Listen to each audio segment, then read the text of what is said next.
बरेचदा काय होतं करिअरमध्ये खूप अडचणी येतात किंवा आता खूप चर्चेतला विषय म्हणजे रिलेशनशिप मध्ये खूप इश्यूज येतात. तर मग अशा केसेस तुम्ही कशा सॉल्व्ह करता? आता करिअरमध्ये अडचणी असतील तर कधी-कधी आम्ही कुंडली हां. किंवा वास्तूच बघत नाही.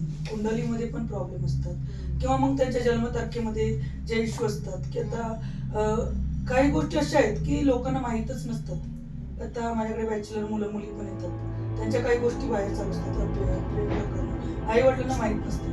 आम्ही त्या लोकांना मार्गदर्शन करतो, की तुम्ही समजा आता तुमचं एखादं प्रेम प्रकरण आहे. की त्या व्यक्तीबरोबर तुम्हाला राहणं योग्य आहे का नाही? तुमची कुंडली किती मॅच होते? आता आपल्याला लाईफ पार्टनर शोधायचं आहे, तर तो किती बरोबर आहे ते तर पाहणं खूप गरजेचं आहे ना. त्यामुळे आम्ही मग त्याच्यावर टॅरो रिडिंगची पण मदत घेतो, न्यूमरोलॉजीची पण घेतो. परत त्याच्यामुळे मानसिक आजार पण भरपूर होतात.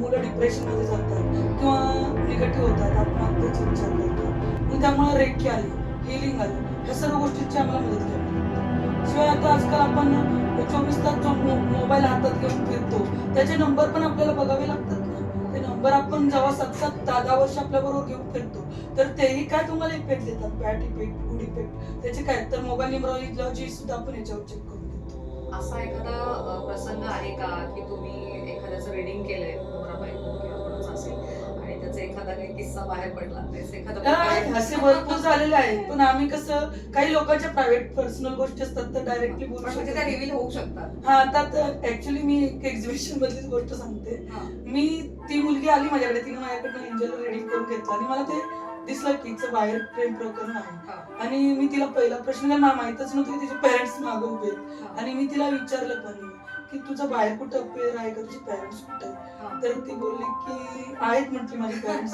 मग तिची आई बोलली, "असू द्या, असू द्या. मला माहिती आहे सगळे राहू दे. अच्छा. मला माहिती आहे," बोलली, की आजकाल काय लव्ह मॅरेजचं काय म्हणजे असंही आहे की नवरा-बायको जरी असतील, हां. तरी पण आम्हाला थोडंसं प्रायव्हेट गोष्टी ठेवाव्या लागतात. मग आम्ही पर्सनल त्या व्यक्तीशी बोलतो.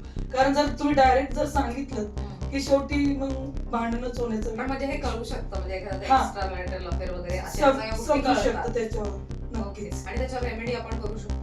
रेमेडी तर देऊ शकतो, पण ती व्यक्ती कोणत्या कारणासाठी त्याचा उपयोग करते. काही गोष्टी लोक असे आहेत, की अफेअर पैशासाठी पण करतात. हां. कोणी रिलेशनसाठी पण करतात. कोणत्या गोष्टीसाठी करतात. आता समजा हसबंड अँड वाईफ आहे आणि नवऱ्याचं दुसऱ्या बाईवर प्रेम आहे आणि समजा ती त्याच्याबरोबर फक्त पैशासाठी रिलेशन ठेवत आहे.